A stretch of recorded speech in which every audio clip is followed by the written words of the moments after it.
इते मां खे ॿुधायूं त शहदाद कोट में खीरथर कैनाल में पाणीअ जी सख़्त खोट ख़िलाफ़ सियासी समाजी धुरियुनि धरणो हयो आहे। खीरथर कैनाल जे समूरनि शाख़ुनि वाहन में पाणीअ जी सख़्त खोट आहे। अॻवाननि जो चवणु आहे इंसान जानवर तोड़े पखी उन विघे मरी रहिया आहिनि। सारियुनि जो पोखियल ॿिज बि सड़ी वियो। पाणी खोट ख़त्म करे बेचैनी ख़त्म कई वञे, इहो मुतालबो कयो पियो वञे। ब्रेकिंग न्यूज़ अवां सां शेयर कयूं पिया। शहदाद कोट में खीरथर कैनाल में पाणीअ जी सख़्त खोट ख़िलाफ़ सियासी समाजी धुरियुनि धरणो हयो आहे।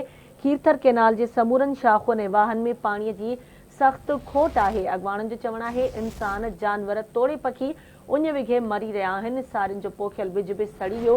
पाणी खोट ख़त्म करे बेचैनी ख़त्म कई वञे। तफ़सील ॿुधाइण लाइ असां सां लाइन ते मौजूदु आहे आवाज़ न्यूज़ रिपोर्टर शाहिद अहवान। जी शाहिद, छा तफ़सील आहिनि, आगाह कजो।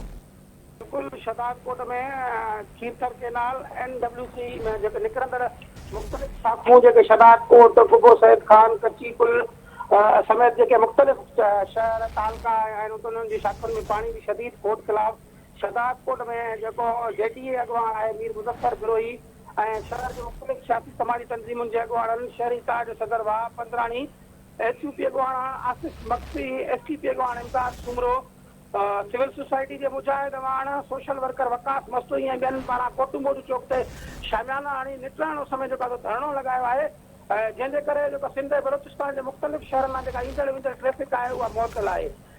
मुक़ररनि चयो त पाणी न हुजण जे करे इंसान जानवर थोरे पखी उन खे मरी रहिया आहिनि, पर शहर जे जेको मुख़्तलिफ़ इलाइक़नि में मस्जिदनि में वज़ू करण जे लाइ पाणी कोन्हे को, जॾहिं त मैयतनि खे गुस्ल करण लाइ बि पाणी कोन्हे को।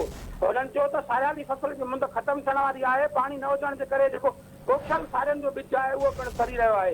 हिननि मुतालबो कयो त जल्द खां जल्द शहदाद कोट समेत जेके मुख़्तलिफ़ इलाइक़नि जे शाख़ल वाहन कैनालनि में जेका पाणी जी खोट आहे हुन ख़त्म करे हज़ारे लखे हारियुनि में पखिड़ियल जेका सख़्त परेशानी आहे हिनखे ख़त्म कयो वञे।